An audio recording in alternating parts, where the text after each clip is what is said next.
Welcome back, everyone, and I mean this when I say, you will not believe what happened today at Kagosi Mampuru prison.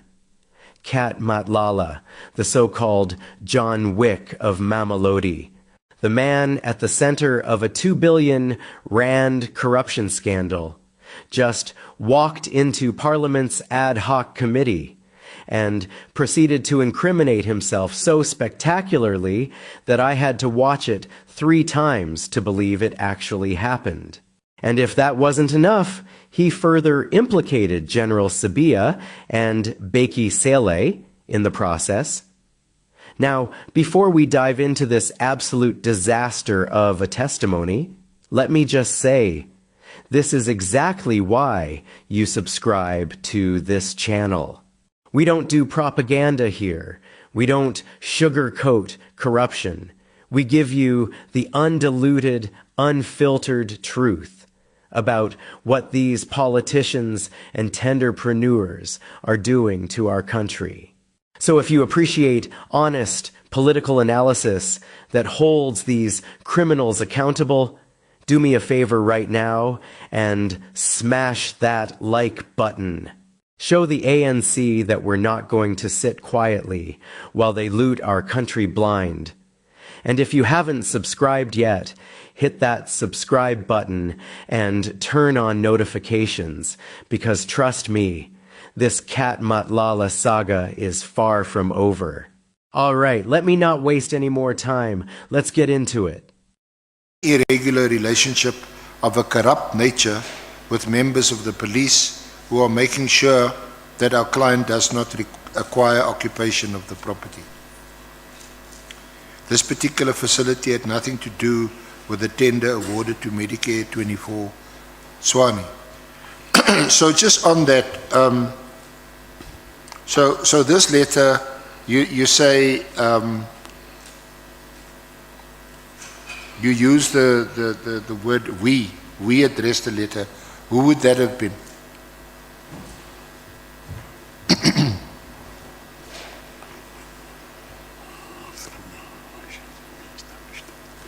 I'm saying we as a company. As the company? Yes. Yeah, okay. So which entity? Medicare 24 Swami. Medicare 24 Swami, okay. Yes. And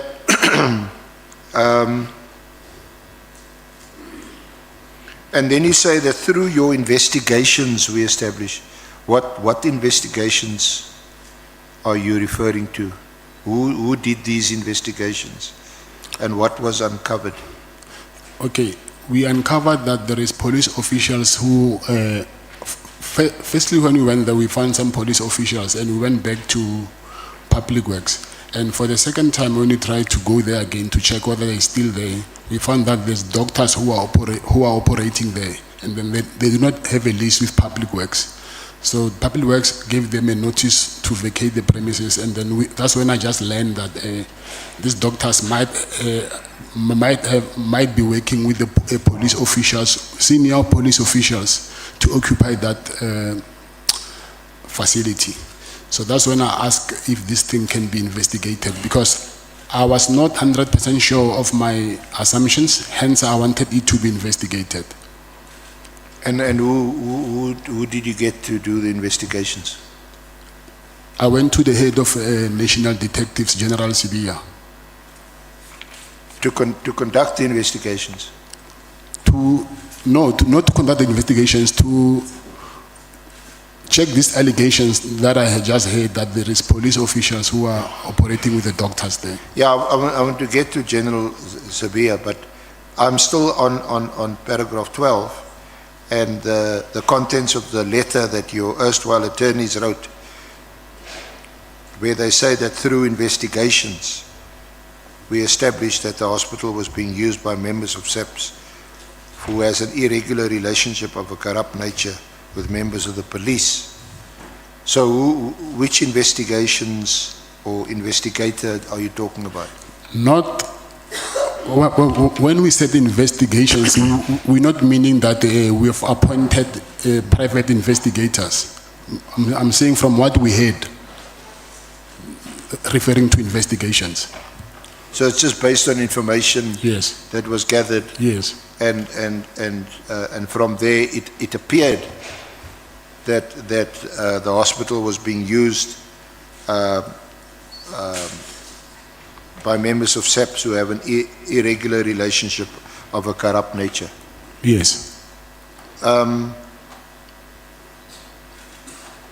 Were there any other details from this information that was gathered by you and your lawyers at the time that you could share with the committee, and this relationship of a corrupt nature?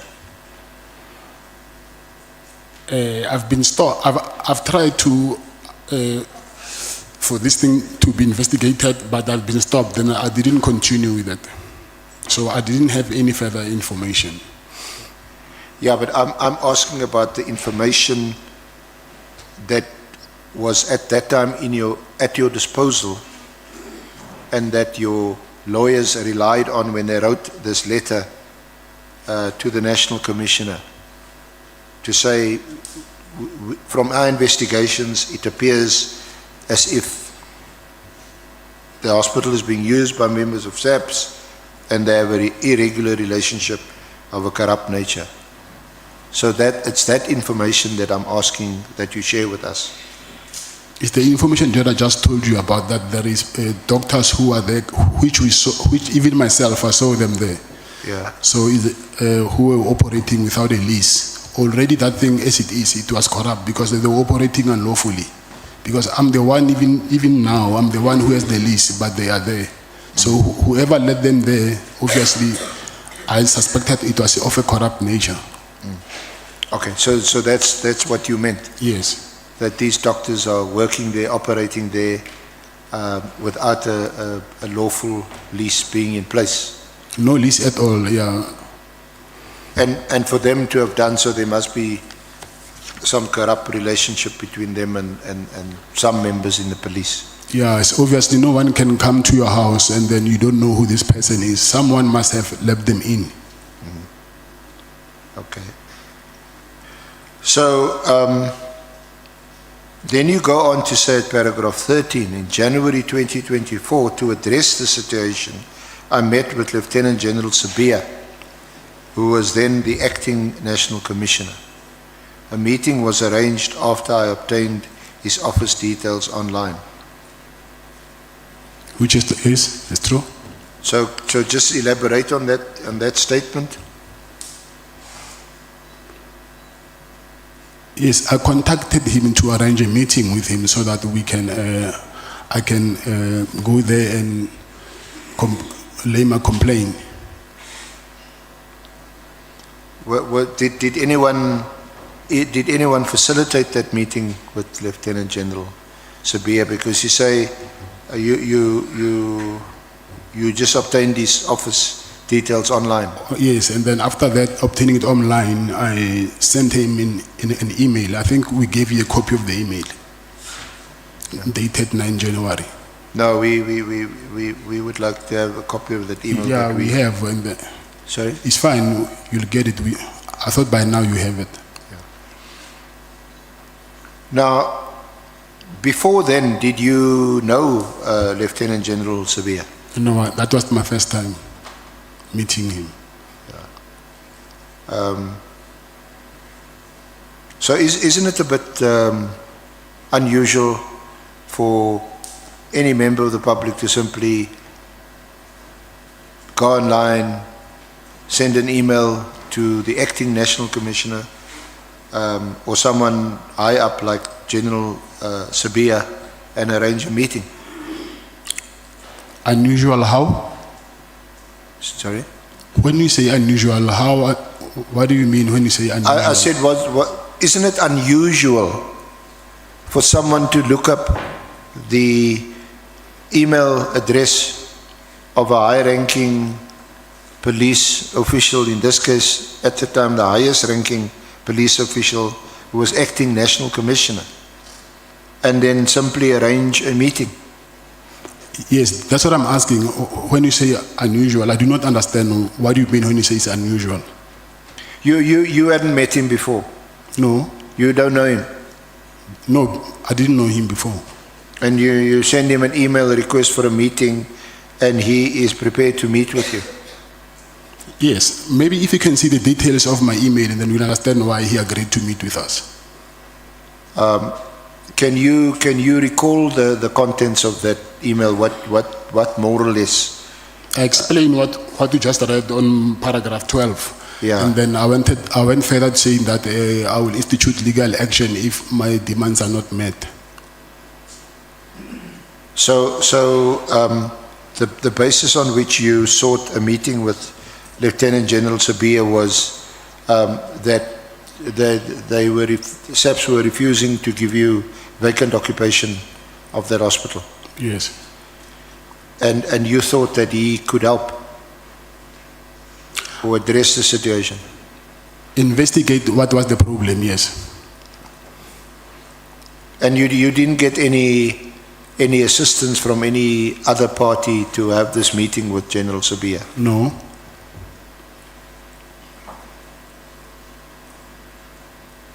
So where did you meet him? At his office? Yes. Were the two of you alone? With my lawyer. So he met, and he was here on his own? Yes. What is his reaction to this, to your meeting with him? He said he will get back to me. Okay. And then you go on to say that you met with him again in February 2024. Yes, that's correct. Together with your legal counsel at his offices situated at Wachthuis 229 Pretoria Street, Pretoria. Yes, that's correct. Was that with the same lawyer you met him the first time? Yes.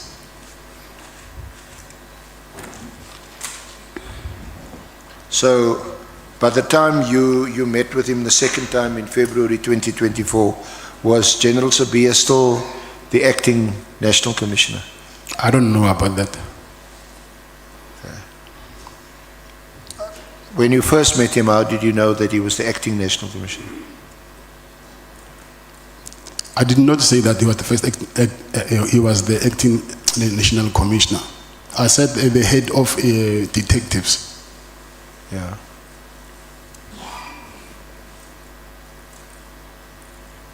So again, I ask, I mean, isn't it a bit odd that the head of the detectives, what is he going to do with assisting you with a lease agreement that, according to you, the police were not honoring?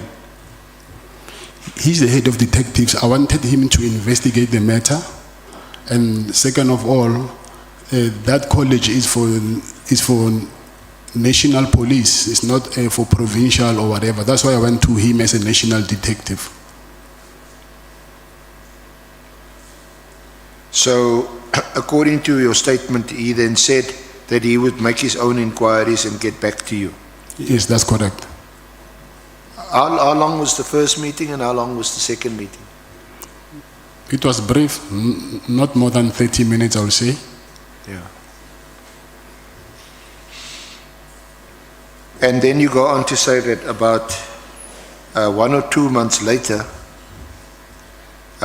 you met with him again at his office. Yes, that's correct. And at that meeting, he told you that it would not be possible for you to take occupation of the hospital, despite the fact that you had provided proof of the award of the lease agreement contract with the Department of Public Works. Yes, that's correct.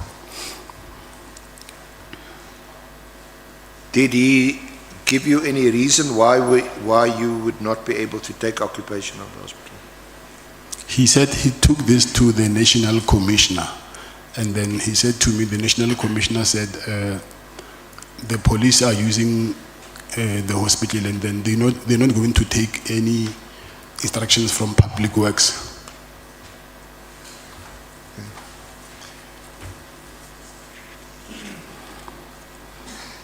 So was that the beginning of a relationship with General Sabia? What relationship?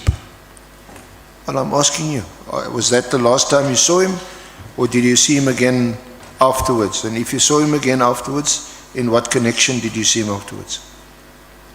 Yes, I saw him again. And in what connection was that? It was regarding, it was long ago, it was regarding,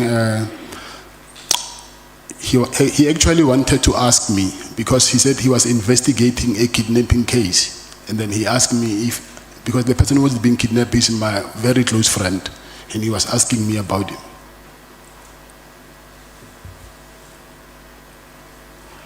So how many times did you meet him subsequently? 3 times. 3 times. Yes. And what was it about? Was it about the same thing or different thing? You asking how many times did I meet him? Yes. And I'm saying 3 times. I explained the first 2 times it was regarding the public works lease. And the third one it was regarding the kidnapping case. So you spoke to him about the PKTT case? No?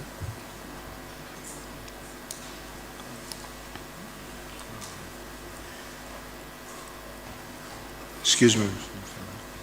Oh, the kidnapping case.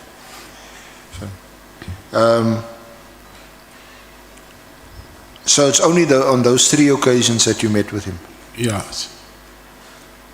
And the kidnapping case, which case was that about? The kidnapping of a friend of mine. Of a friend of yours? Yes.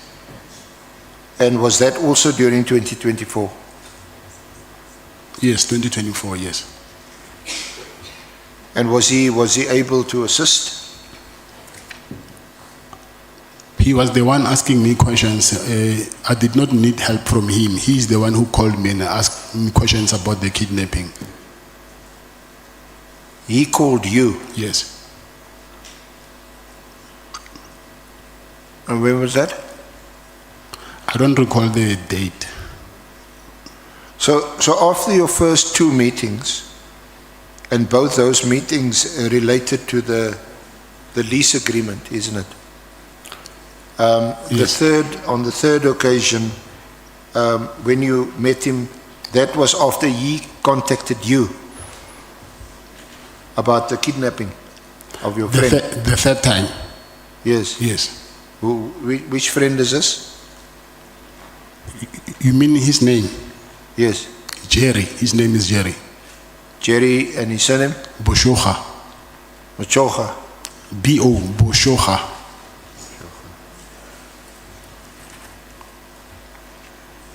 B-O-S-H-O-G-A, Boshoga. G-E. G-A at the end. And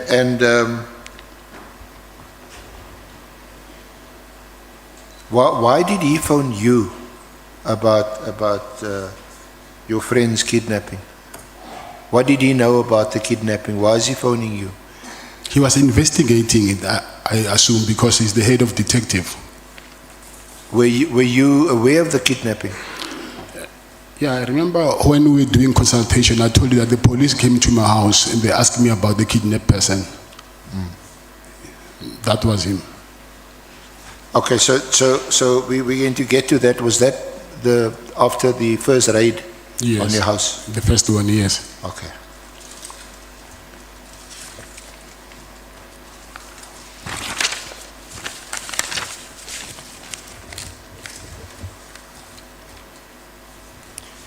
So after he called you about the kidnapping, were there any other calls or any other interaction between you and Sabia, either telephonically, WhatsApp, email? No, nothing. In person? No, nothing? Nothing.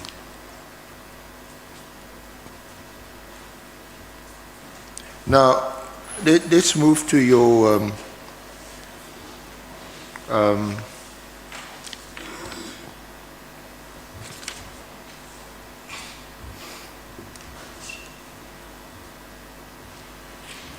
you say that your problems which we will discuss,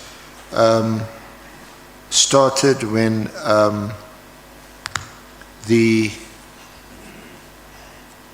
health risk services tender contract was awarded at the end of June.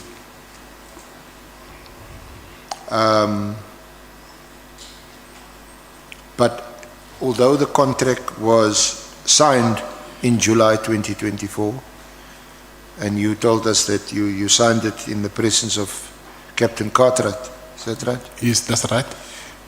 You didn't get any purchase orders from SAPS for another 2 months. Yes, that's right. So you were prejudiced as a result because now your company was operating in a deficit because you had to pay staff and other overhead costs and other service providers. Yes. So let's discuss the first of these problems that you described. There was a raid on your house. Can you tell us the first raid when that was on the 6th of December? Yes, that's correct. That is the same day on which Molefi's property was also raided, is it? Yes, yeah, that's on the land after, yes. Yeah, you wouldn't have known on the 6th, but you know now that Yes. it happened either simultaneously or the same time. We don't know. But that was on the 6th. Describe to us what happened and where this took place. Was that your home address? Number 12, Plow Street, Waterkloof Ridge. That's your Waterkloof Yes. Ridge Yes. address. Yeah.